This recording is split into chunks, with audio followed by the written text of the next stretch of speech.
answer all the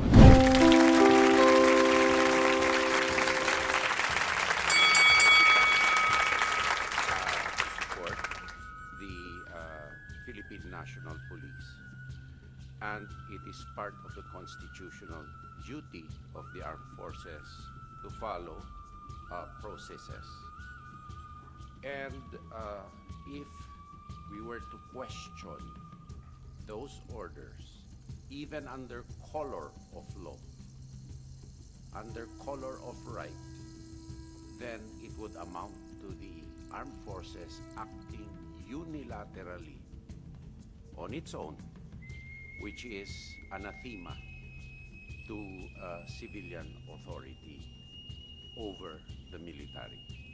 As we said, our jurisdiction ends in providing support to the Philippine National Police. And with respect to the Presidential Security Command, that is a highly secure unit, and operational security is strictly followed. That ends my response, Your Honor. Yes, nakakapagtaka lang kasi facility ninyo yung Villamor. Ang inimbita namin yung Air Force. Wala po rito. Bakit? Your Honor, because of the fact that we will not go into operational details, and I made the call that the armed forces will answer in the light of our supporting role and not principal role to the Philippine National Police. Yes, pero narito si General Larida. Anong nais niyo yung sabihin? Madam Chair, I defer to the wisdom of the Honorable Secretary of National Defense. That is, the AFP's role is to support the Philippine National Police. Thank you, Madam Chair. Kahit sa Villamor mismo. Kahit sa lugar ninyo mismo, kampo ninyo eh. Yes, sir. Yes, Madam Chair. Ganun. O sige, ganun lang sagot. So, okay.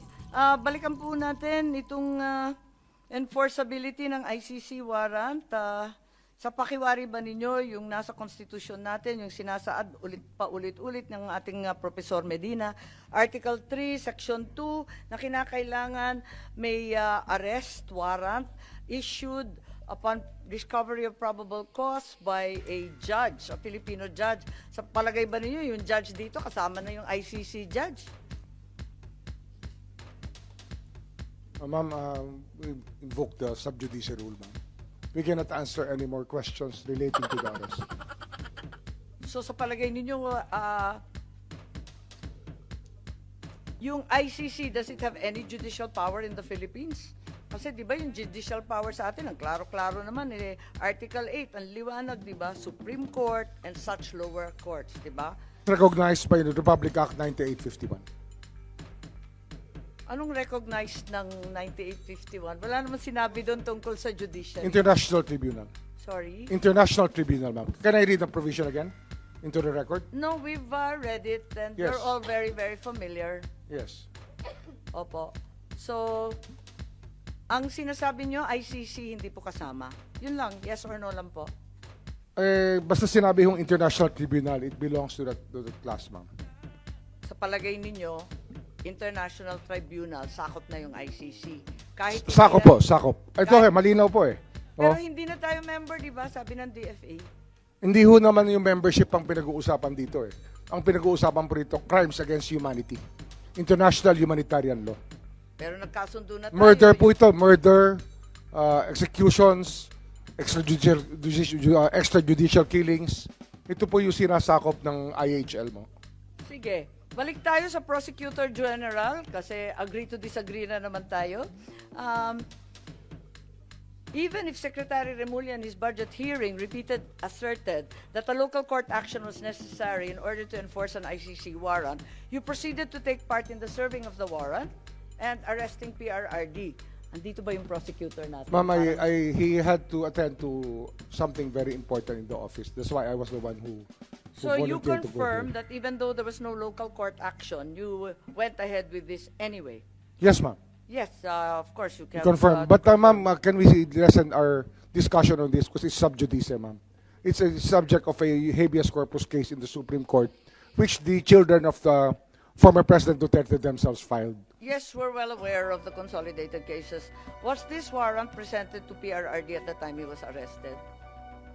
Kasi may katanungan, di ba? At may sinasabi si Attorney Medialdea na hindi daw pinakita sa Pangulo. Pwede bang may sumagot? Si General Torre, mukhang kabisado niya. Siya yung nasa video eh. Again, ma'am? Hindi, yung warrant nung natanggap ninyo yung warrant, naipakita ba yung ICC warrant sa Pangulo, kay Pangulo Duterte? Pinakita ba ninyo sa kanya? Nung inaresto siya, di ba, obligado kayo magpakita ng warrant. Yes, ma'am. Anong pinakita nyo? Right at the tube, ma'am, the Yusik Nikiti, together with PG Fadulion, together with me, gave them the electronic copy through retired General Monteagudo, ma'am, because that's their condition. They don't recognize the diffusion order. They really want to have a copy of the warrant. That's why a soft copy was given to them on the tube. And a hard copy was printed and later on received by Attorney Delgra in the 250th wing, sir. 250th wing, ma'am. May pagkakataon ba si former president na basahin to? Kasi ang pagkaintindi, hindi. Tignan natin muna yung video kasi mas maliwanag doon.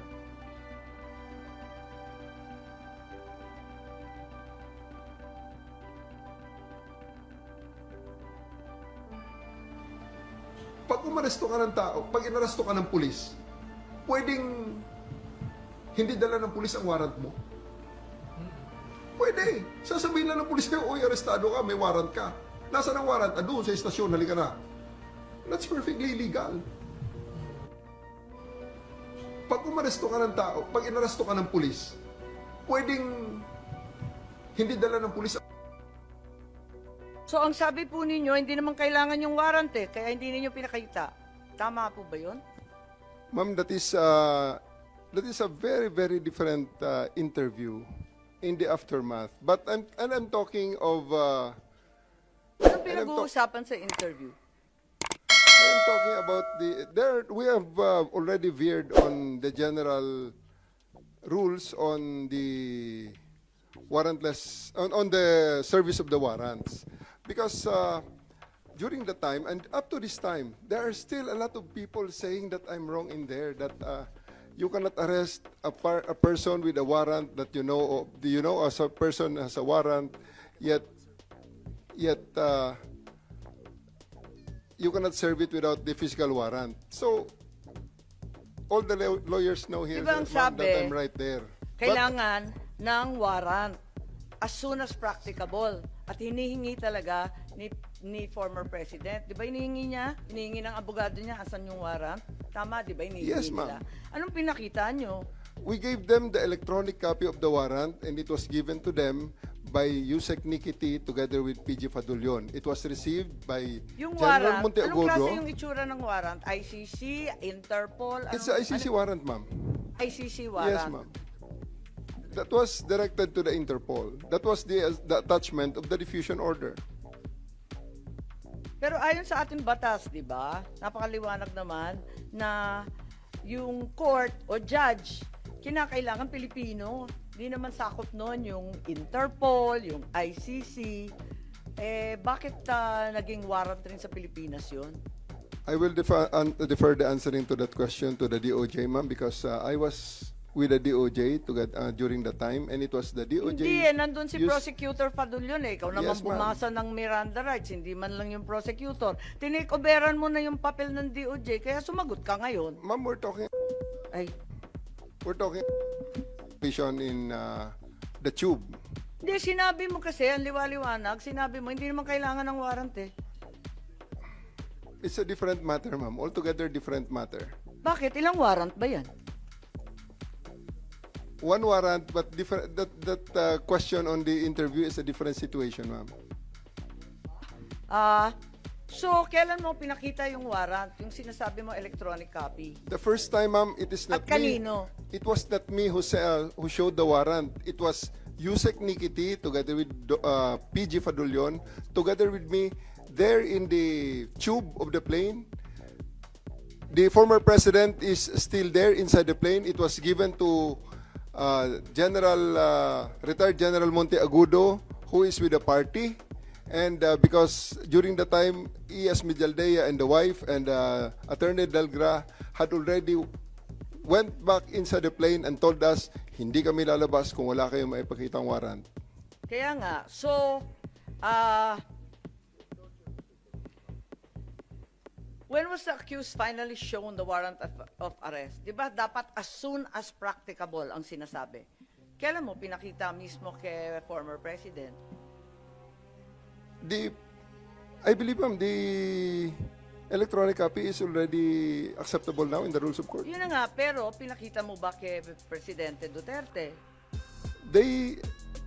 It was not me who they invited inside the plane. It was the PCTC through General Alcantara, whom they invited inside the plane, showing to them and explaining to them the warrant. Ganun ba? Napaliwanag ba ninyo, Executive Director Alcantara? Kasi parang ang bilis-bilis lang naman ninyo dun sa eroplano. Ang nakita naming final warrant, 15 pages po. Ganun lang kabilis na nabasa Tama po yan, agad? 15 pages po. Pero i-present po namin kay President Duterte na nasa Nabasa niya lahat, 250. 15 pages? Ang bilis-bilis lang lumabas eh. Oo. Hindi po niya nabasa yun. Hindi niya nabasa. Oo, hindi niya. So, bakit Doon po namin present sa kanya sa... kaya nga, pero ba't hindi niyo pinagbigyan na basahin? Yung- Kasi karapatan talaga ng akusado at ng arestado yan, di ba? At that point in time, ang may kopya po ng warrant ay si General Alex Monteagudo. Nagbabapiring po sa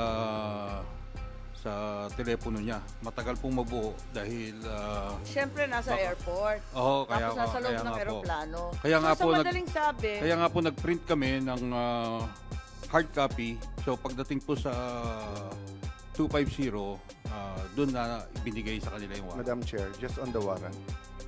yes, Senator Cayetano, please go ahead. Just one insight on the warrant and just to bolster my point kanina na bakit mas maganda na or bakit essential for me my local court, no? If you look at paragraph 12, before you look at it, can anyone in the room here tell me, I know the former president was accused of extrajudicial killing, of crimes against humanity. Pag sinabi yung torture, pwede kasing bago mo patayin, di ba? Pwedeng emotional torture, pwede mong gulpihin torture. So, included na yan. But does anyone here, can anyone tell me here that during his 6 years and before that, he was accused of ordering or himself raping people?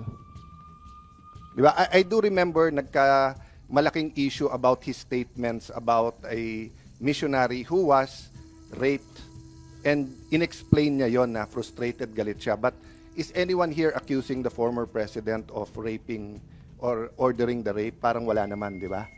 Okay. If you look at, dahil walang, just for the record, Madam Chair, dahil wala naman nagtaas ng kamay or nagsabi, paragraph 12, the chamber notes that the prosecution alleges, let me say it again, the chamber notes that the prosecution alleges that some acts amounting to crimes against humanity of torture and rape under Article 7, subparagraphs 1 ba yan, F, 71, G of the statute were committed as a widespread and systematic attack against the civilian population. Ulitin ko the chamber notes that the prosecution alleges. So the prosecution in the ICC alleges that some acts amounting to crimes against humanity of torture and rape were committed as part of a widespread and systematic attack. For me, it's the first time I read that someone was accusing the president, the former government. But if you look at the last page of the warrant, or second to the last page, page 14, no? Issues a warrant of arrest. So, for these reasons, the chamber hereby issues a warrant of arrest for Rodrigo Roa Duterte, born on 28 March 1945, for his alleged criminal responsibility pursuant to Article 25, Paragraph 3, Paragraph A of Statute for the Crime Against Humanity of Murder, pursuant to Article 7.1A. Wala yung G na rape. committed in the Republic of Philippines during the relevant period as set forth in this warrant of arrest. So I just want to make this point, Madam Chair. So kung sa akin nangyari to, pupunta ako sa Philippine court at sasabihin ko sa Philippine court, sir, makita mo naman, sa Marites at Chismis kinuha ng prosecutor ng ICC. Padadala mo ako doon, pinakamaikse, 4 to 6 years yung hearing, deprived of liberty. Eh yung prosecutor mismo nag-allege ng rape. The harshest critics of President Duterte accused him of being insensitive to women, saying misogynist, masama yung ano, etc. And I won't defend him there. It's on the record, di ba? And also accused him of being insensitive to a foreign national who was a missionary here who was raped. But I haven't heard na inaccuse siya ng rape or ordering rape. Ang alam ko nga, galit na galit siya pag ministreat yung mga kababaihan. So, dun pa lang, questioning ko to before a Philippine judge. Kasi, kawawa naman ako pag nandun. So that's my point. So, the second point I just want to make kay SOJ is, I personally will respect its sub judice because this case in the Supreme Court is so important. But just for the record, nag-rule na rin, kung hindi ako nagkakamali, nag-rule din ang Supreme Court dyan na we cannot stop the hearing or we can continue kahit na sub judice. But he's not asking naman to stop the hearing. He's just saying, can we be sensitive to that? Because they're going to have to put their position on paper and present it before the Supreme Court. So, mamaya, Madam Chair, more factual na lang yung mga tanong ko rather than issues para yung facts naman, SOJ is not naman under dispute, di ba? And will help us pa nga sa doon. But this is just an example. And I just read this morning, pero nagulat lang ako doon na yung prosecutor pala may ganun allegation, no? Oo. Kaya nga nagkagulantaan. Palibasa, nakita natin yung warrant much later. Did any one of you, General Marbil, General Torre, meron ba kayong hawak na ICC warrant of arrest at the time of his arrest? Parang electronic copy lang, tapos pinakopya muna, tapos binigay na pagdating doon. Bakit ganun? Samantalang March 10 pa lang nagmo-mobilize na ng libu-libong pulis. Pagkatapos alam na natin na magkakaganito dahil nabalitaan na nga sa Hong Kong. Eh kung ganun, bakit walang warrant doon sa mismong pag-aresto? Electronic copy lamang at nagpa-imprenta pa. Ba't nagkaganon? May I differ on the wisdom of the SOJ to explain on the legality of the electronic copy of the warrant, ma'am? Hindi naman tinatanong yung legality. Okay lang yun. Ang tinatanong ko, bakit parang unprepared kayo samantalang prepared na si General Marbil? Madam Chair, I just want to make clear na ang kabaho po ng police is really to assist po yung PCTC natin. Yun po yung ano, and what we have is tama po yung sinasabing order ng diffusion. So ito po yung nangyari, we rely po dun sa PCTC, dun sa lahat ng mga documents that they did nagagamitin po dun sa effect ng arrest. Ito po yung ginawa po ng ano, again, uulitin ko, Dapat yung PCTC nagdala ng warrant. Ba't nga ba kayo walang warrant? It was stated, papadala po through diplomatic channels eh. Naka-state po yun eh. So, dapat diplomatic channel. Nangyari ba yon? Kung diplomatic channel yung DFA, ano man nangyari sa warrant na yan? Sa dinami-dami ng handa ninyo, sa libo-libong pulis at sundalo na kinalampag, wala bang nag-isip na kinakailangan dalhin yung warrant? Your Honor, if I may, wala po kaming information o wala kaming natanggap at all. Eh kayo naman sa PCTC, wala rin kayong natanggap? We requested for a copy of the warrant and we got it the next day. The next day being? The warrant that came from the Kaya nga, what the day system. na? The next day is 12. So, hindi rin ninyo na ipakita kay Presidente Duterte. Bale tama si General Torre na warrantless arresto. Pinakita po namin yung hard copy sa 250 pero sa lawyers po niya natin pinigay. Madam Chair, can I clarify? Kasi ang sinasabi din na redacted copy lang ang binigay, hindi rin kompleto, kaya hindi nila mabuo. At yun nga, nagkagulatan Can I bakit clarify? meron pa. Can I clarify that, sir? It was a sealed warrant, correct? Hindi. Hindi po. hindi. Electronic yung nakuha po na... No. Ano ang Department. pinadala ng ICC? Kasi parang sa ibang news report, sabi sealed. Pag sealed kasi, hindi dadaan ng DFA yon. So yun nga ang question. What was sealed, sir, was the warrant of arrest was sealed Okay. before March 11. Yes. Tapos kanino, sir, pinadala? Sino magbubukas noon pag Well, sealed? when they demanded a copy of the warrant, we relied on our fail-safe mechanism. We have a fail-safe mechanism to make sure that the documents are secure in our possession. So it's the DOJ that produced the Yeah. warrant. Hindi sa may bias ako sa DFA, but I've worked with these people. Kasi pag sealed, I don't, may option na hindi padaanin sa kanila.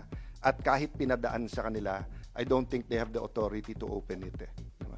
Yes, but we had to use our fail-safe because the PCTC could not produce the warrant, so we had to use our fail-safe. But once naman it's opened by the proper authority who's allowed to open it, di ba, to unseal it, then syempre Philippine law na. Ipapakita mo talaga dun sa na. Yes, we showed it to the president and to his lawyers. Teka, mapapaliwanag lang ako. Tell me candidly, at the time you apprehended PRRD, nung inaresto si former president, yung ICC warrant, nasa inyo na ba, General Torre? Yung totoo. Kasi you're under oath, alalahanin ko Yes, yun. ma'am. It is with us. It was already with you. Yes, ma'am. Electronic. Yes, ma'am. Electronic. Wala Yes, kayong official copy? Electronic walang copy, mga ma'am, hard given copy? electronic copy given to me by Yusek Nikiti of the DOJ, ma'am. Sa DOJ. Sa inyo, kasi parang nagtuturoan kayo, sabi ninyo, na dapat yung PCTC ang nagbigay. Pero wala kayong binigay. Sabi ninyo, dapat DFA. Nalilito po ako. Hindi po. Hindi po nagtuturoan. We had the copy of the warrant, not electronic copy of... Dinami-dami Yusek nang P. nag-aresto kay Presidente. Walang nag-isip na kinakailangan bigyan ng kopya na hard copy, opisyal, at talagang... Binigyan po namin sa... Saan? Saan at 250 kailan? po, binigyan po namin. Nung ma-print na po yung hard copy. Saan yun? Sa 250 po. Sa Villamor. Meron po, meron. Ano yung 250 po? Sa Villamor po, Villamor. Binigyan po siya ng kopya. Hard copy po.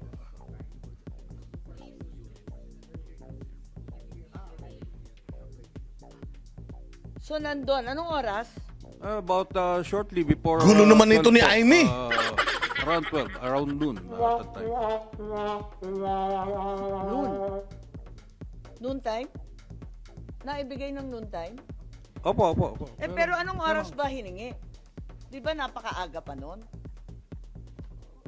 Humihingi po sila from the tube.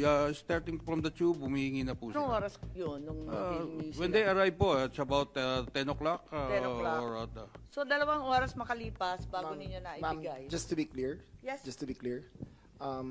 General Torre, maybe you can explain the process of serving the electronic copy, which constitutes a legal form of serving the warrant.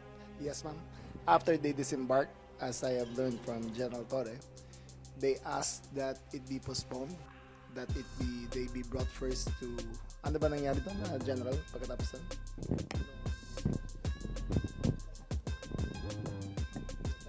They only disembarked when the electronic copy was produced and given to them.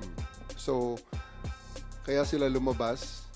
And when they step out of the plane, at the junction of the moving part of the tube, PG Fadulyon met them and attempted to read the rights to President Duterte. And all of them said, pwede ba mamaya na yan at pa-diffuse muna natin ang tension, doon na lang sa 250th Airlift Wing. So, we acceded to that request. We arrived at the 250th Airlift Wing. They were given refreshments. They were allowed to refresh. They were allowed to, para generally pababain lang ang tension ng lahat.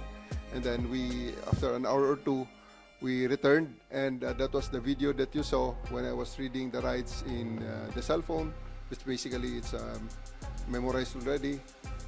So just a formality, and then they asked at that juncture, they asked for the written, they want a printed copy. So I went out of the room, stepped of the room, printed it, and gave it to them. Okay, yung printed copy, may allegation na redacted copy daw to. Hindi daw kumpleto, hindi daw buo.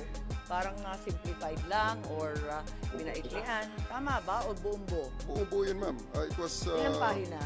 15 pages. Yung 15 pages na kumakalat ngayon, Yes, yun na ma'am. yun. Yes, So yun ma'am. din ang naibigay doon sa Villamor. Yes, ma'am. That was properly received by Attorney Delgra in assigned So receiving Attorney copy. Delgra. Yes, ma'am. Pero nakita ko sa ating video na iba ang pangyayari tungkol sa abogado. Pwede bang panoorin natin?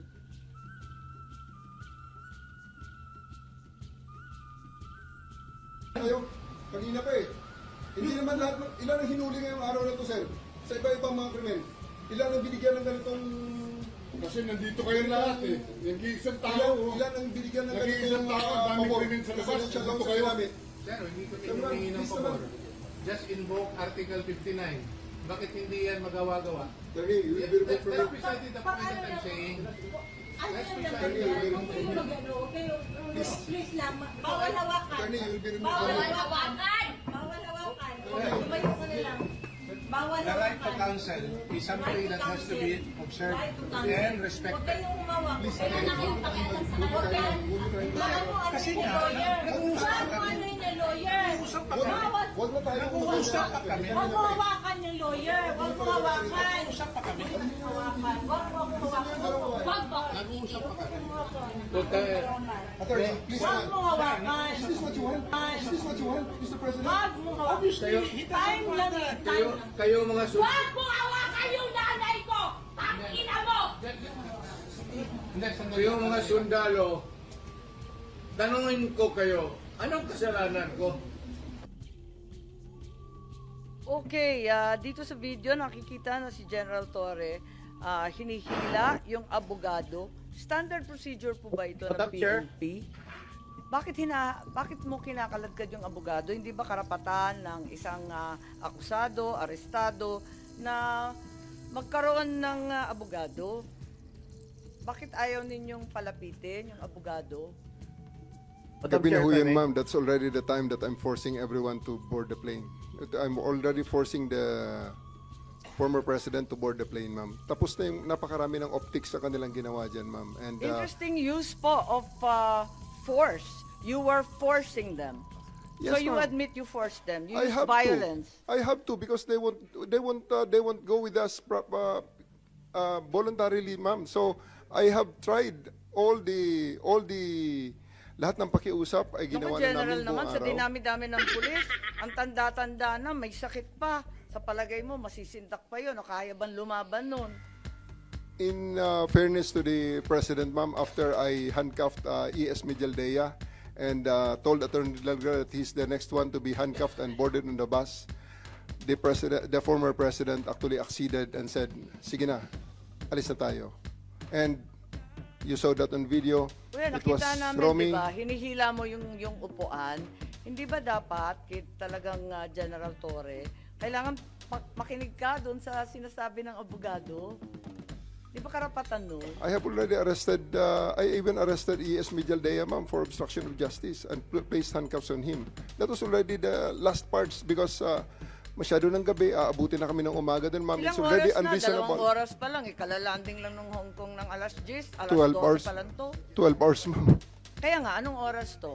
Kasi Mga sabi 7 mo o'clock na- kanina, 10 o'clock. Mga 8 o'clock yan, ma'am. Yung kay Delgra. O, anong oras na Mga yun? 8 o'clock yan, ma'am. Sa umaga na yan? Gabi?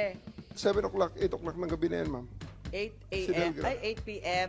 Yes, Eh, ma'am. gano'ng katagal na yon? 10 hours, ma'am. 9 hours. Naka 9 to 10 hours na. So, sa palagay mo, si former president had sufficient chance to challenge na the validity of the arrest. So, sinasabi ninyo na 9 to 10 hours na yan. Kasi nakuha niya yung warrant nung alas 12 mahigit. Hating gabi lampas, ano? Tapos, Tanghali, ma'am. Tanghali, ma'am. Niya nakuha ang okay. warrant. Tapos, tumagal pa sila ng ilang oras. Ng 11 hours, sinasabi po ninyo.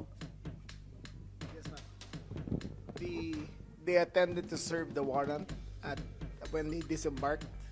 They asked that it be deferred until they reached 250. Upon reaching 250, they asked for some refreshments and they cooled down. Upon being more calm and after conferring with their lawyers, the warrant of arrest was served in toto, in full, and their rights were read. So sa tingin ninyo, itong 9 to 10 hours sapat na para sa isang pangkaraniwang tao na makakuha ng sariling abogado, tapos i-check yung kanyang warrant, pagkatapos mag-draft, mag-file ng maayos na petisyon ng habeas corpus. Ganun ba yun? Ma'am, you must, I think the record showed that there were 3 lawyers with him in conference with him during the entire time. Attorney Delgra. Paano Attorney makakapag-file yun? Gabing-gabi na, hindi naman court hours. They had filed a case of a TRO with the Supreme Court. They tried their legal remedy. It was duly recorded and there was no TRO given by the court, ma'am. So, ma'am, just to be clear, they had their chance to seek legal remedy as shown by the actions of their lawyers by approaching the Supreme Court. So there was no due process denied, ma'am. Siguro sasabihin ko, tatanungin ko kay Attorney Medina, ang ating constitutionalist po rito. Masasabi ba natin na nabigyan si PRRD ng sapat na pagkakataon para alamin itong validity ng kanyang, yung katotohanan ng kanyang pag-aaresto? Ilang oras ba yung sinasabi natin na sufficient time, yung sapat na panahon? Thank you, Madam Chair. Just to clarify, I will just be consistent with the opinion that I posted that there was no reasonable opportunity. That is not to denigrate or cast aspersion on the character or competence of our officials. And also, I have very limited facts when I wrote the opinion. But just as a comparison, if you filed an extrajudicial proceeding, if you will file a petition, the court will order the arrest. The subject of the arrest will have the opportunity to answer, and then the court will have the opportunity also present evidence. The court will have the opportunity to weigh the evidence, and then issue the ruling. For example, in the case of Mark Jimenez, he had more or less over a year to dispute his extradition. So if that would be the standard, that might be considered reasonable opportunity to be heard. So yung sinasabi nila na naka-10 oras na nag-iintay, talagang panay pa rin ang tutol, hindi sapat na panahon yun.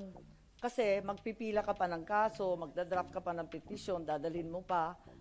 Hindi po ba? So hindi pa rin sapat kahit sabihin natin matagal sila nandun sa airport? I will just be consistent with what I wrote, Your Honor. My initial view was yes, 6 hours, office hours, or less, 5 hours, to seek relief from the courts may not be characterized as reasonable opportunity to be heard. Of course, that is disputable. That's just my personal opinion with limited facts. I'm sure the officers concerned have good reasons, and that can easily be disputed in court. Thank you. Yes, para sa amin medyo mabigat nga yung 4-5 oras na bukas ang korte, no? Kasi hindi naman pwede yung hating gabi at hindi naman bukas pa. Talagang alam natin itong mga extradition at kung ano-ano pa, talagang taon-taon yan tumatagal. Hindi oras-oras, kahit naiinip na tayo. Kahit sinasabi ni General Torre, nakakapikon na yung optics nila. Kung ano-ano nang ginagawa, kinakailangan pa rin binibigyan natin ng pagkakataon. So, sa palagay mo, ilang oras ba dapat? Kasi hindi naman bukas ang korte nun, hindi naman office hours eh. Yes, Senator Cayetano po. No, Madam Chair, konting latitude lang from SOJ because kanina we agreed to disagree already, and kaya nga ang appeal ko sa kanya to make rules kung ano ang reasonable time. And since my wife is a mayor and I was speaker and DFA secretary before, I do understand from the enforcement point of view, di ba? Sa police, sir. Siyempre, pag may huhulihin, mission-oriented kayo eh. Parang yung military, di ba? Ang mission nyo, ma-arrest, di ba? But that's why nga, meron kang SOLGEN, meron kang SOJ, meron DILG. So ang viewpoint ng DILG, ng police, ng NBI, halimbawa, hulihin at yung ma-return yung warrant successfully, di ba? But even si E.S. Miguel Dia, who, remember, he was, you can call it a vacation or a working trip in Hong Kong, na rally, sinamahan lang, didn't expect a 20-hour flight, didn't expect to do all of this. And he only saw the president, former president, an hour before he appeared before ICC, and hindi naman niya alam yung rules ng ICC, etc. So ito ang sinabi niya, di ba? 2 days ago, the world has witnessed the degrading fashion in which a former president of a sovereign country was bundled into a private aircraft and summarily deported to The Hague. To us lawyers, this would be called an extrajudicial rendition. To the less inclined, it was pure and simple kidnapping. My client was denied all access to the legal recourse in the country of citizenship, and this all in the nature of political score setting. So I won't read the score setting, etc. Alam naman natin lahat, but just to go down, ito, sabi niya. So 1, 2, 3, 4. On the 5th paragraph, I have not been able to explain to him what the prosecution requested when seeking the issuance of arrest warrant. This is because the chamber only established a redacted version of the prosecution last night. Other than to identify myself, my client is not able to contribute anything to this hearing. I cannot speak for former E.S. Miguel Dia. Ang impression lang, at least sa internet at sa amin, I talked to him. He's the only one I talked to. I haven't talked to the Vice President since 2018 or 2019. I saw President Duterte parang 2022 pa, I'm not sure, no?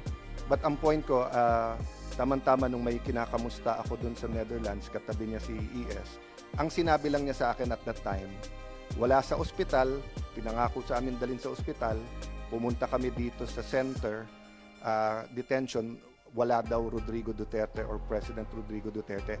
30 minutes later naman, after talking to him, it was on the news, so that's all public record. So I haven't talked to him, so I don't know kung ano yung stand niya. But I did hear SILG say that naka-tape naman lahat to.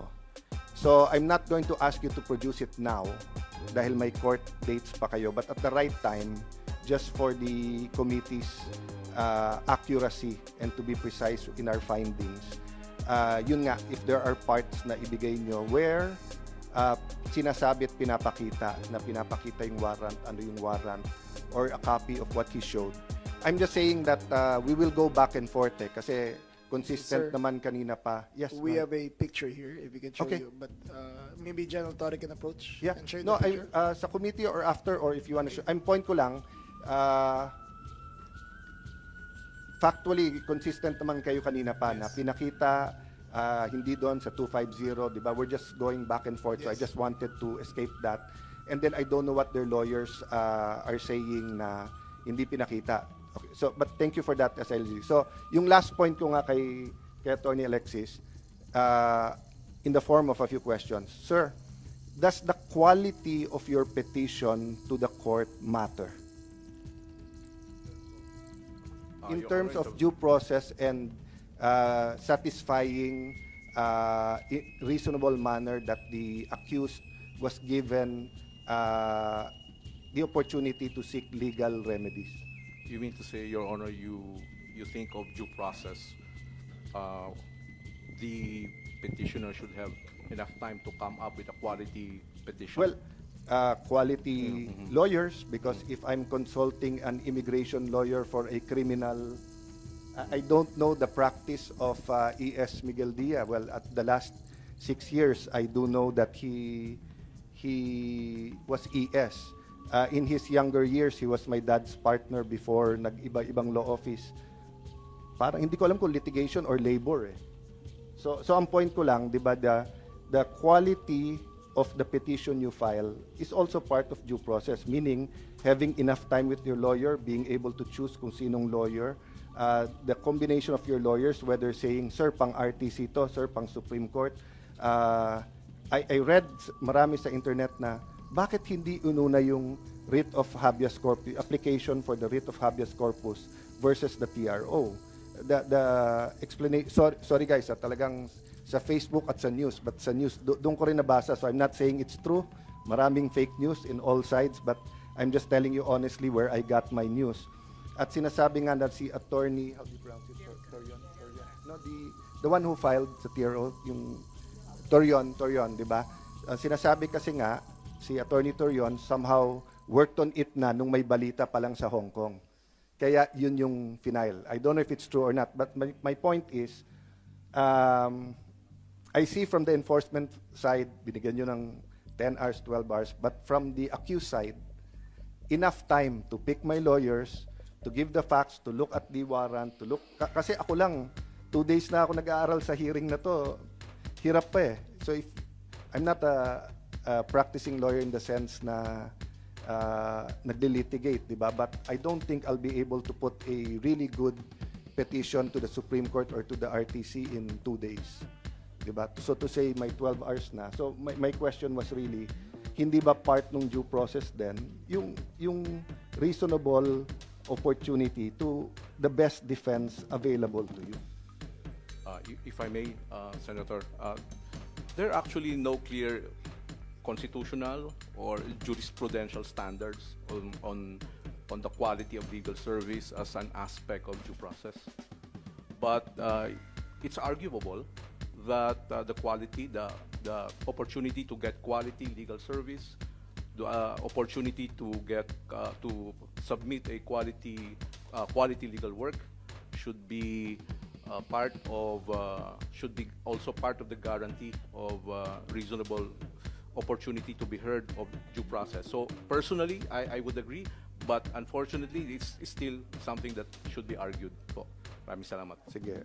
I just wanted to make the point na for me, yung part ng due process doon is yung best defense available sa kanya is made available precisely.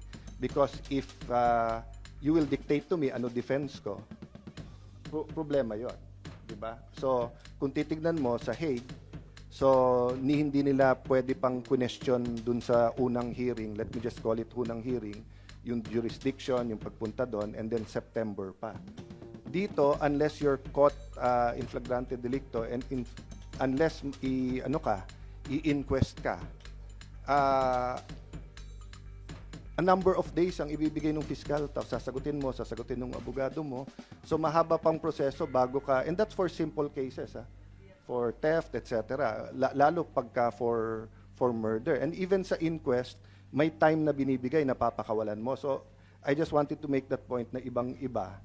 And just an observation, Madam Chair, dito po sa information on the surrender and transfer, nakalagay kasi dito, number 14, the ICC representative informed Mr. Duterte the next step that would be followed, that he's going to be transferred to the ICC detention center by the Dutch authorities. He was informed that he was being arrested in the implementation of ICC warrant for arrest, that he was informed he will be checked by medical professionals. He was informed he has the right to receive family visits. He was informed that his first appearance will take place soon. He was informed he would be taken to hospital. He was informed he would receive a folder at the detention center with his rights and information on the next procedural step, no? And then si E.S. Miguel Dia, ang sinabi niya, what did he say about the, sinabi niya the next day pa, or hindi, may sinabi siya after the hearing, di ba?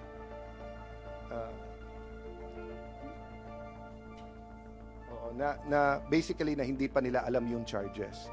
So again, tama si SOJ na iba sistema nila. They, for all we know, they were following their system. But that's my point nga.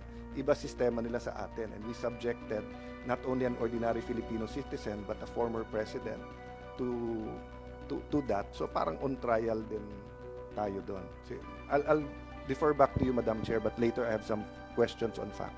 Yes, sa news footage, naipakita rin na si former president was checked by medical doctors. Kaya lang, ang sabi, hindi naman doktor ni presidente yun. Is it not under the PNP standard operating procedures na yung arestado may karapatan humingi ng doktor ng kanilang sariling doktor, yung independent and competent doctor of their own choice, ang sabi sa inyong standard operation procedure noong 2012, di ba itong kinikilala ng kapulisan natin? Ma'am, he has doctors who came over, and I believe they are from Cardinal Santos. We offered also the services of the PNP doctors, and we also offered the services of the post-hospital doctors there on the Philippine Air Force. Hindi, pero ang mahalaga, yung doktor na talagang doktor niya. Yes, ma'am. They came from the Cardinal Santos. Is their doctors. What they are actually asking, they even asked for ECG, and the ECG came. That was very, very different from the ordinary Filipinos. And they're asking for, I think, executive checkup. That's one thing that we did not accede to. Kung sinasabi Madam Chair, ninyo, if I may. Po? Yes, Senator Jinggoy. So, walang katotohanan doon sa sinasabi na hindi ninyo pinagbigyan yung sarili niyang doktor? No, ma'am. Not true, ma'am. Okay. They requested the doctor. The doctors arrived. He was given an ECG. Subsequently, they asked Miss Hanilet, the common law partner of the former president, for a list of his prescribed medicines. She declined. We asked a rundown of his pre-existing medical conditions. She declined. We asked what allergies he had. She declined. We asked that she board the flight with him going to The Hague. She declined. So all those rights accorded to him were given, and the doctor was given, and we tried to extract as much information as possible, but they all declined. Okay, Senator Jinggoy, I believe that Secretary John Vic said that these were untrue, that this was all fake news, that in fact his rights were honored, and in fact they provided an ECG which is above and beyond the usual practice. Yes, Senator Estrada, please. Thank you, Madam Chair. Let it be known that I am not protecting or I am not defending anyone, much less the former president of the Republic of the Philippines, President Duterte, since I am an ally of this administration led by President Bongbong Marcos, and at the same time a friend of Vice President Inday Sara Duterte. Now, since you've been asking questions addressed to Gerald Torre, may I ask Gerald Torre, how did you think did you handle the arrest of former President Duterte properly? Yes, sir. I do, sir. It's proper. It was proper. But when I saw the video, it was really, for me as a citizen of this country, it was really unbelievable. It was a very, very big disappointment. Because I can relate, General. Because when we were arrested, way back 2001, together with my father, the same thing happened. All right, we were in the wee hours of the morning. We were the policemen barged in our hospital room at the Veterans Memorial Hospital. They were arresting us. They wanted us to be transferred to another detention cell because after the May 1 siege, at ano sabi ng mga police? Kalad ka rin na yan mga yan pag ayaw sumama. At the same time, when I saw the video, parang nag-flashback sa akin yung ginawa ng mga kapulisan ng araw sa amin. At ang sabi mo, hihilahin ko yan. Is that what you said, Gerald Torre? Sir, it's already all optics and tactics already because No, it's already. I am asking you, did you say that? Hihilahin ko. Yes, sir. And I actually made good of it, sir. What prompted you to say that? Sir, I made good of it, sir. Sabi ko, sir, hihilain ko yan. And I went back to AS Medialdea, handcuff him. Bakit mo nga sinasabi? You know, your statements based on the video may reflect the PNP as an institution. Baka sabihin lahat ng ating mga kababayan, ganyan pala yung mga pulis. Masyadong wala man lang respeto sa matanda, sa isang dating pangulo. Ganon din ang ginawa sa amin. Can you justify why you said that hihilahin ko yan? Nakita ko si dating Pangulong Duterte, di naman lumalaban. What prompted you to say that? Mr. Senator, respectfully, the threat of hihilahin ko na yan was not towards the president, the former president. It was ensued after a heated argument between his counsel and General Torre. Sinungaling ang putang ina. It was the former president threatened with bodily harm. Yes, Who was addressing the sinasabihan ni General Torre? Was it the lawyer or was it the former President Duterte? Lawyer, sir, Attorney Miguel Dea. And actually, sir, after that, I actually went back to him, placed handcuff on him after reading him his rights and arrested him for obstruction of justice. And after All that, right. sir, I brought him to the bus and came back again and told Attorney Delgra he's next. And again, sir, I will reiterate with all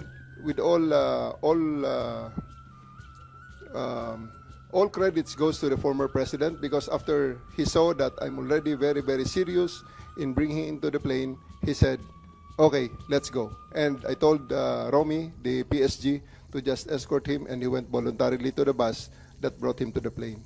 Sisingit lang ako Senator Jinggoy. Kasi binabasa ko dito yung standard operating ng PNP. Ang liwaliwanag naman eh. No torture, no force, no violence, threat, intimidation, or other means to vitiate the free will to be used against the arrested person. Di the more so, yung mga kasamahan ng arestado. Sabi mo nga, ikaw na nag-admit forcefully. Talagang you used force. Bawal po yun. Ma'am, it is, I placed E.S. Mijaldea under arrest for obstruction of justice. Sabi nga ni Senator Jinggoy, hihilain mo pa. Yes, ma'am.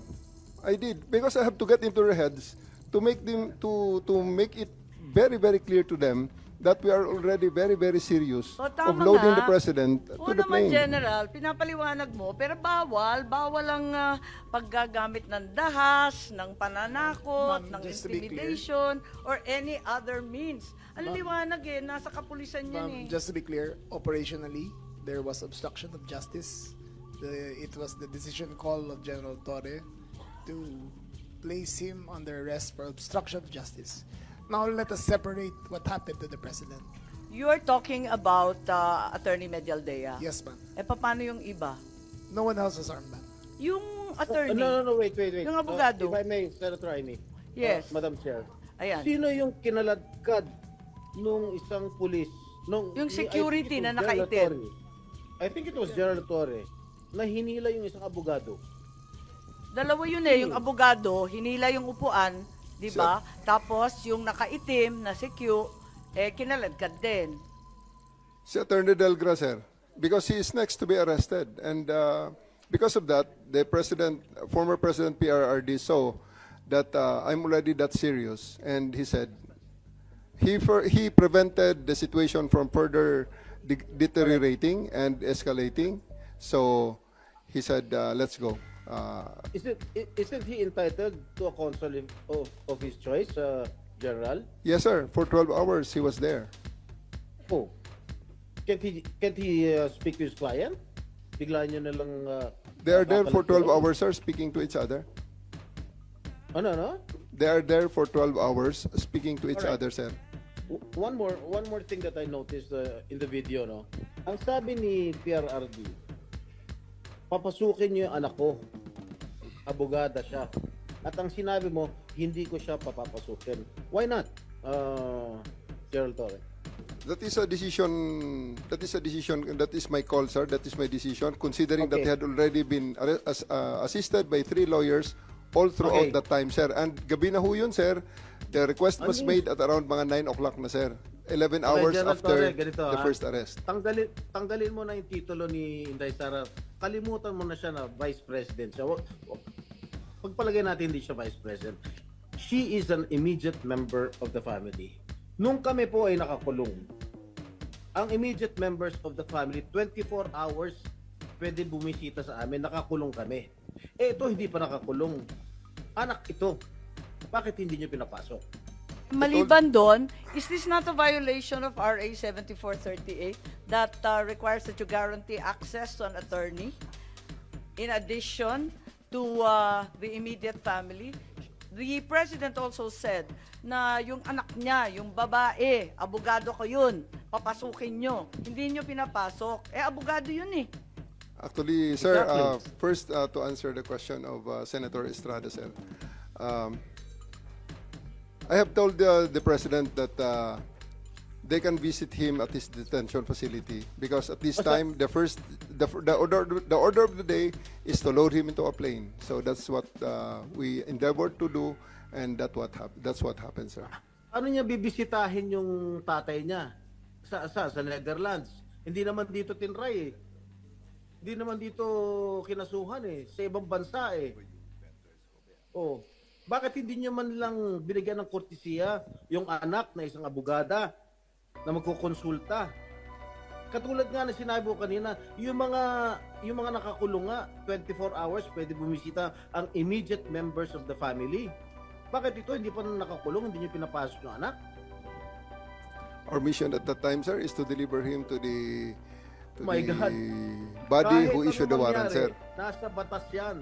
Nasa batas yan, General. Immediate members of the family, lawyers, priests, etc., etc. I should know. Nanggaling ako dyan. Tapos ito, hindi naman nakakulong. Again, I am not defending President Duterte. I'm just explaining the rights of an accused. Because naging akusado rin ako. And I don't want that to happen to anybody else. Dapat naman nagbigay kayo ng konting kortesiya o respeto man lang sa mga dating presidente dahil naranasan namin yan. Nung kinulong po yung tatay ko, ganun din. Walang respeto ang mga pulis sa amin. Porket nawala na ba kami sa kapangyarihan, ganun na lang? Eh matanong ko naman sa iyo, General, wag naman po sana mangyari, God forbid, sa pag sinapit ng ni President, pagka sumapit ng ganitong sitwasyon si Presidente Marcos, gagawin mo rin ba yon sa kanya? I hope not. Ang liwanag po ng batas, kung ma-follow up ko lang si Senator Jinggoy, tama po siya. Hindi lang yung immediate family, medical doctor, pare or religious minister, any national non-government organization, ang CHR, international non-government accredited by the Office of the President. Lahat yan may access, pero pinagbawalan ninyo. On 2 counts, immediate family na, abogado pa niya. Bakit ganun? Ma'am, I think that's sub judice. I think we should be wary of many of the things we're mentioning Bakit here. po naging sub judice yun? Ito kasi, ano ho yan, habeas corpus po ang petition. So everything about the arrest will be asked by the Supreme Court. Eh, kanina pa natin kung pwede ho. pinag-uusapan yung aresto. Pero ano ho I think that we're just passing, parang lumalampas na po tayo sa boundary. Senator Jinggoy po. Ang sinasabi ko lang, the manner on how the former president was arrested, because ayoko naman mangyari sa darating na panahon na magkakaroon naman tayo ng ganyan. Sana makapagbigay lang ng korting kortesiya man lang, nakausapin yung mga abogado, pero nakausapin yung mga members ng immediate family niya, sana naman binigyan niya ng pagkakataon. Kaso mo, nung nakiusap si dating Pangulong Duterte na papasukin yung kanyang anak na abogada, tanggalin mo na hindi siya na vice presidente siya. Abogada at anak niya, member na immediate family, sana naman lang binigyan niya ng pagkakataon. Makita niya yung tatay niya bago niyo siya isinakay sa plano. Yun lang naman yung sa akin. Masakit. Ako, isang anak na meron din akong tatay na ginanon ninyo. Masakit para sa akin. Pakipaliwanag din. Maraming salamat, Senator Jinggoy. Marami tayong pinagdaanan, kapatid. Kaya't eto nga, talagang dinudibdib natin Madam Chair, to. Yes, Secretary John Vic lang po. Kay VP, kay Senator at sa iyo, hugot ng mga anak ng presidente yan. Sumpa. Secretary John Vic, itatanong ko lang, why was there obstruction of justice? Pakipaliwanag lang. Anong ginawa nila na obstruction of justice? I think General Torre would be the best one to explain that, ma'am. General? Sir. Sabi niyo nag-obstruction of justice kaya aarestuhin na rin ninyo si Attorney Medialdea. Ano po yung ginawa ni Attorney Medialdea na obstruction of justice? We are about to load an arrested person into a plane to transport him to the tribunal who issued the warrant. And Attorney Miguel Dea is preventing us from doing that. He shouted at us and intimidated us, including the president intimidating me. Alam ko, malaking tao si Attorney Medialdea, pero hinarang ba kayo? Tinulak ba kayo? Wala namang ginawa eh. Hindi naman He did, nadadaan ma'am. sa salita yung obstruction eh. He did, ma'am. So I do believe that under that circumstances, I have to arrest him and I did. I do believe that I used the reasonable force to ensure compliance for him to step aside for us to load the former president to the plane. So yun lang yung obstruction dahil nagsisigawan yung mag-asawa. He is preventing us from doing our job of loading the former president to the plane. Hinarang ba kayo? Yes, ma'am. Anong ginawa? Hindi Nakikita namin naman sa makita video eh. eh. Ang Nakikita naman nakita sa ko video. lang, pinipilit niyo iposas, hindi magkasya yung posas. Yes, that's one thing, ma'am. His blackmail way, he is preventing us. He actually placed another chair at the side of the president for the former president to sit, which is already very much delaying everything because the plane is already ready to fly. Ba't kayo masyadong nagmamadali? We are going, unang-una ma'am, ang reglementary period, mamalasin naman kami pag hindi namin ginawa ang trabaho Bakit? namin. Anong reglementary period? Anong period yun? The Article Dahil sinabi 125, na nga ni Executive Director sa ating PCTC, na diffusion lang naman yun eh. Wala nga commitment pinag-uusapan dun eh. Wala nga red notice, pambira eh. there is a warrant. Takal-takal na ni Arnie Tevez eh. Wala pa rin, di ba? This Ba't is kayo the- nagmamadali? Ano yung reglementary period mo? May I refer it to the SOJ, ma'am, if the SOJ wants to answer that. Hindi ba pwede kayo na muna? Mauna lang kayo, tapos sa si SOJ. Pwede? Okay, ma'am. Okay. My main processes during the time is that I have implemented a warrant, and it is therefore the person is already arrested by virtue of a legal warrant, and Article 125 comes into play of the revised penal code, which is entitled delivery of persons legally arrested to the proper judicial authority, and I do believe at this point the judicial authority will be the ICC. Therefore, I have to abide with that Article 125 of the So revised inaamin penal mo warrantless arresto. Kasi yung Article 125 ng RPC does not apply kung may warrant. So inaamin mo walang warrant. At the many stages, ma'am, all the many other, Hindi, among make other up your laws. mind, General Torre. Warrantless arrest ba to o may warrant? Kasi ang liwanag naman ng Article 125 eh, ng revised penal. I do believe that I have a warrant at this time. I just don't want to be. Hindi walang reglementary period. Mamili ka. Kapag warrantless arrest, edi may period. Kapag may warrant, walang period. Just the same, ma'am. I have to deliver Hindi him to the pareho judicial yun, proper kapatid. authority. Hindi magkapareho yun. The reglementary period only comes into play when there's a warrantless arrest in accordance with Article 125 of the revised penal code. Di po ba? At saka may kinalaman yun. Bobo ka! Putang ina mo! Wala kang alam sa batas. Tarantado ka! Ma'am, that it may be sub judice already to discuss that because of the habeas corpus pending in the Supreme Subjudice, mga ulul. Naman ng revised penal Pag code. nahuhuli kayo, subjudice. Tangina nyo. Okay. Senator Cayetano. Ma'am, can I have a few questions, baka 10 to 15 minutes and a short introduction lang. Okay. So, good afternoon ulit, gentlemen, ladies. Pasensyahan nyo yung aking introduction. I'm not imposing this on you. This is my personal code, di ba? So, more than being Alang Cayetano or a senator, a former Secretary of Foreign Affairs or former Speaker or Congressman, I believe I'm an ambassador of the Lord Jesus Christ, di ba? So, I'm not imposing that on anyone, but our USEC here will tell you, ambassadors don't have opinions. Kung ano ang sinabi ng principal nila, yun ang iyong opinion. Hindi ka pwede magsariling opinion. So, when we pray, yung Lord's Prayer na, your kingdom come here on earth as it is on heaven, you're actually aligning your government and your culture with God's culture, di ba? And God's purpose. Yung pinakasimple is do good or promote good, prevent evil. Parang sa police din, Sir Marbil, di ba? Na Prevent evil, do good. Saan nagkakatalo? Nagkakatalo dun sa mga pro-Duterte na the drug war was a war for peace and order. It was a war because many pushers and to certain effect addicts who committed crimes were making people unsafe. So to those who are supportive of that, they're doing God's will of promoting good. Doon naman sa human rights activist, ang ano nila, accountability. So kahit yan ay pusher or addict, hindi dapat patayin na lang or EJK. Wala tayong complication if Duterte was more like FDR or more like Pinoy because his language was more diplomatic.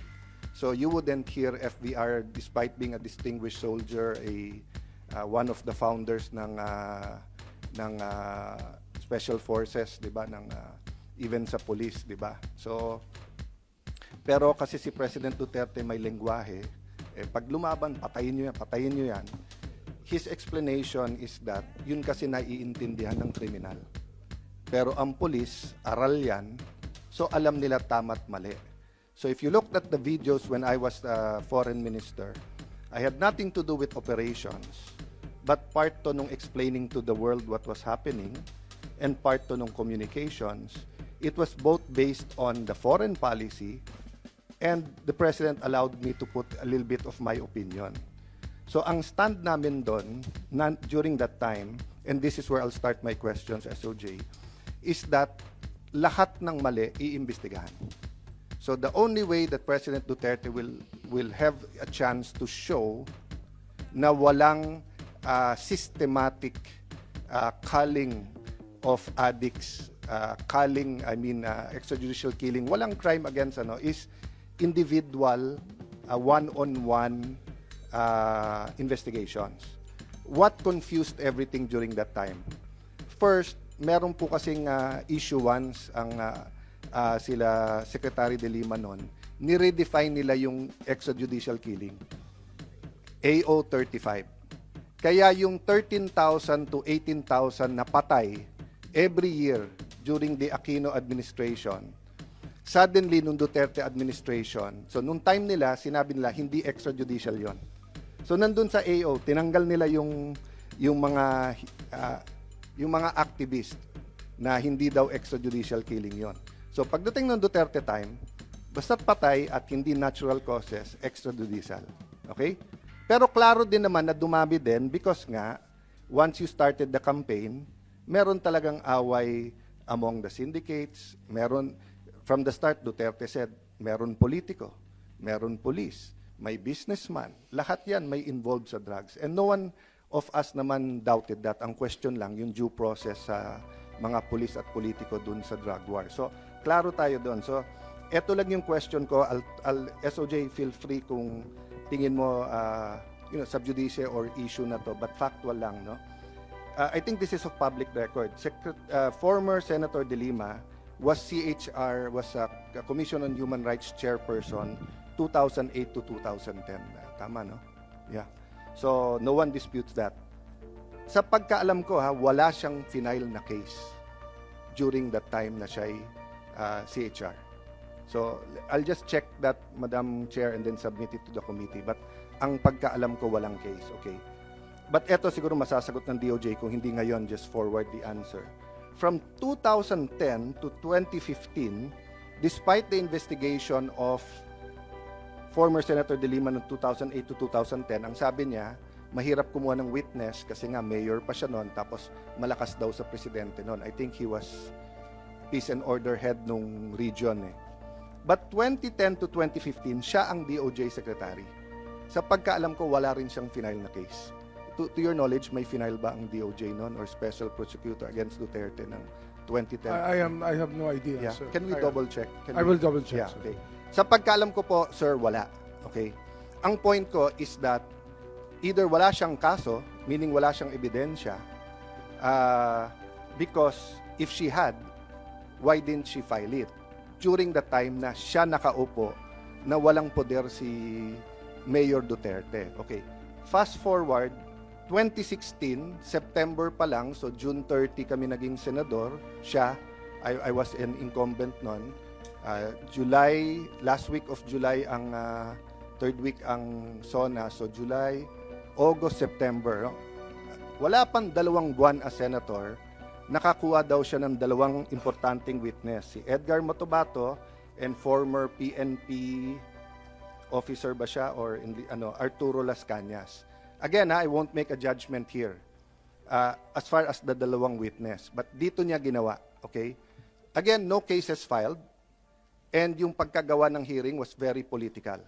I was just testing the credibility of Edgar Motobato and Arturo Las Cañas. For all I know, they were very credible. Pinatayan ako ng mic dito sa sesyon. Inagawan ako ng mic, ini-intimidate ako. And although namagitan si Senator De Lima, hindi niya sinensure, hindi niya pinagalitan yung umalis ng mic. And anyway, history is the record. Ang point ko, still they did not file cases dito sa Pilipinas. Pero hawak nila yung 2. Sabihin mo nang walang mangyayari, I don't agree, but sabihin mo walang mangyayari kasi panahon ni President Duterte yon. So again, fast forward, no? From 2022, June 30, when President Marcos took over and Marcos administration to present, do you know of cases filed against President Duterte, whether it's murder or crimes against in the Philippines? I think Senator Sonny Trillanes filed cases. Okay. So meron, but this went to the office of the Prosecutor General, who immediately forwarded the said cases without going to my office to the Ombudsman. And there, it's already, it was locked in there already. It never went back to us. So as we're discussing naman SOJ, this is factual lang naman, di ba? May case ba, wala? We're not making judgments dun sa cases. But ang point ko kasi, kung walang case, bakit? Kasi kung walang ebidensya, no point for ICC to take it up. Kasi wala ngang ebidensya. If it's because hindi matry dito, for whatever reason, di ba, pinoprotektahan natin, our justice system doesn't work, then dapat mapunta sa ICC. So I don't know the amount of evidence attached to the complaint of Senator Trillanes. Again, I won't comment. Factual lang yon. I have my opinions, but I'll keep my opinion to myself. No. But in June 24, 2022, so ano pa to? Duterte pa to, no? Kasi June 30 pa ang Marcos, di ba? Nag-file ang Solgen sa ICC ng deferral request. So, you're aware of this. Okay. So, tignan na lang, nasa page 315, no? Kasi, can I have the, ayan, sa ICC.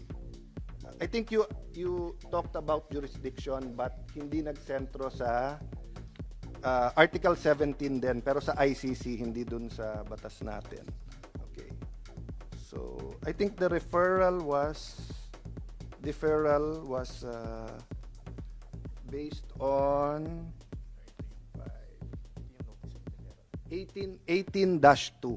So, just for the record ng mabilis lang, I haven't even read that yet, but just for us understanding, and then baka makatulong not necessarily on what side, but makatulong sa Supreme Court, no? Okay, Article 17, issues of admissibility.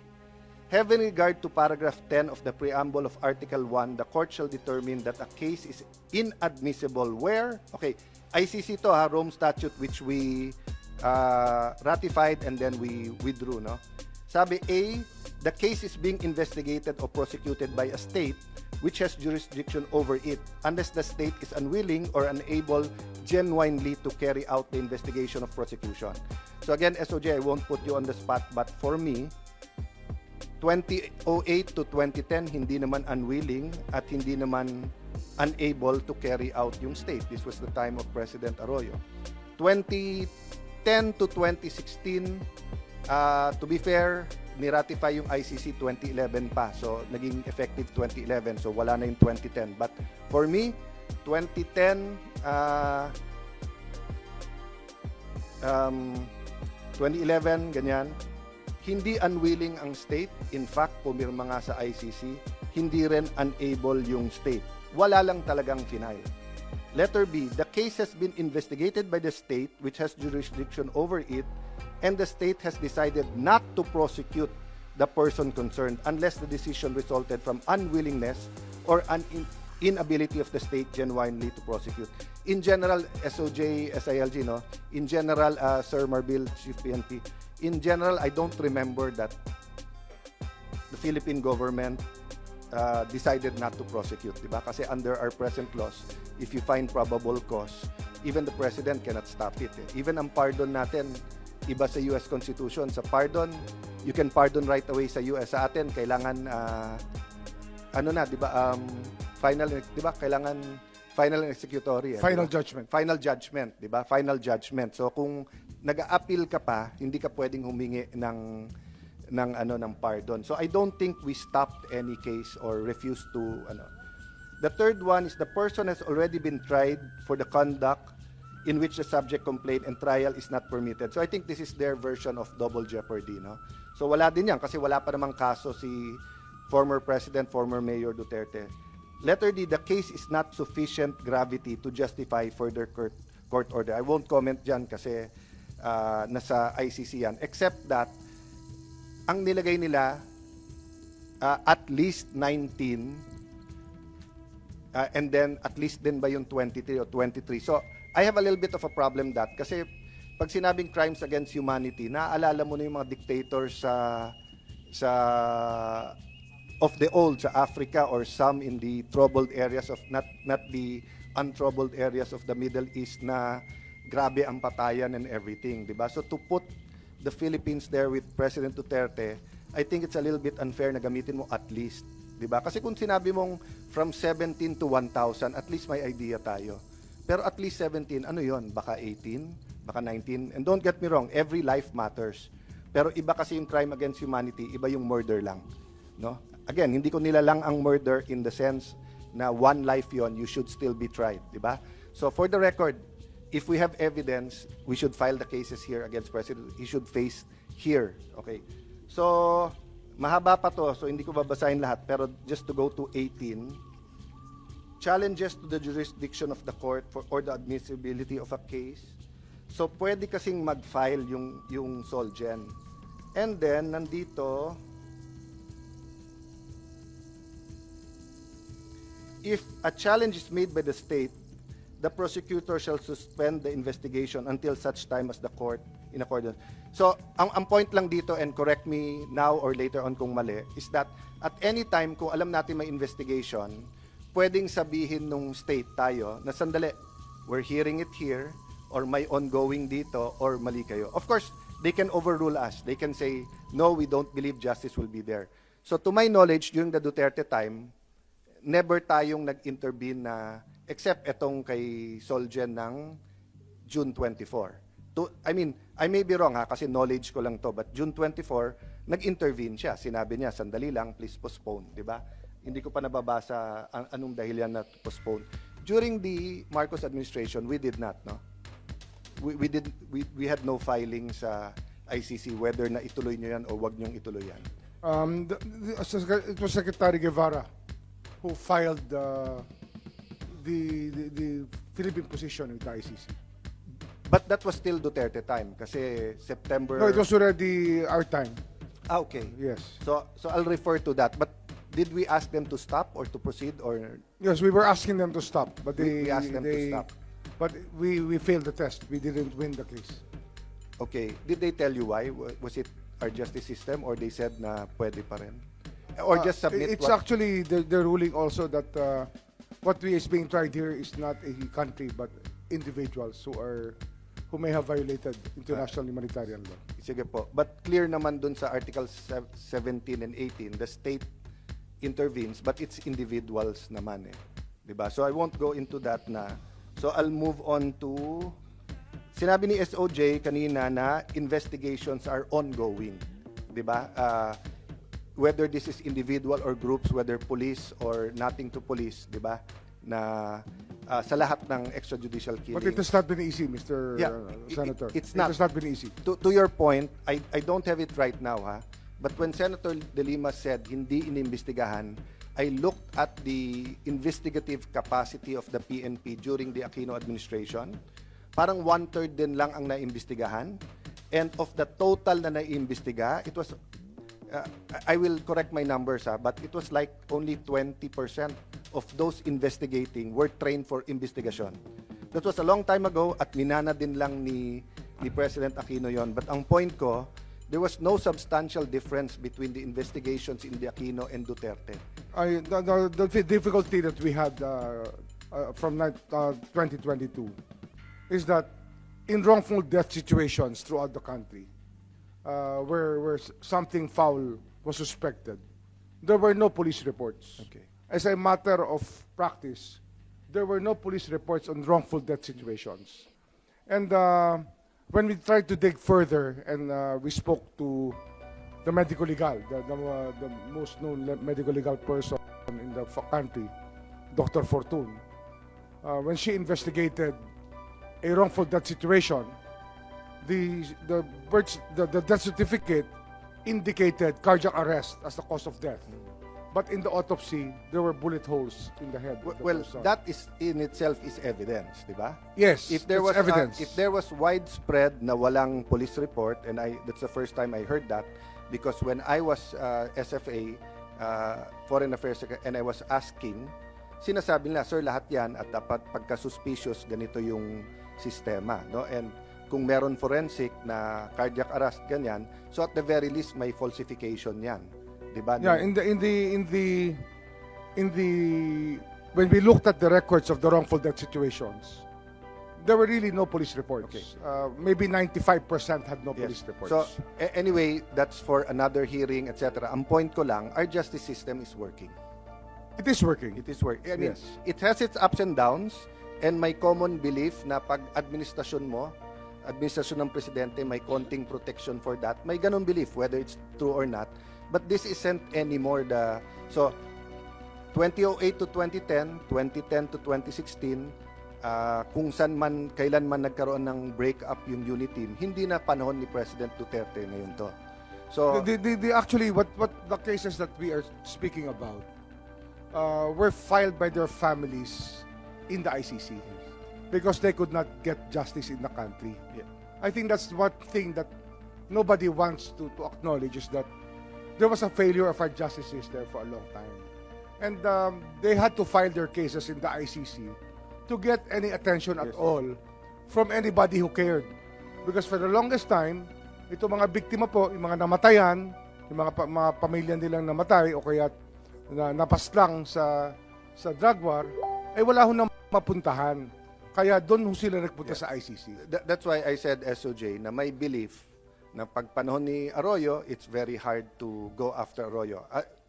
May truth o hindi, in the sense that meron na presidential immunity while you're president. Pero pagkatapos hindi, di ba? That's why after president...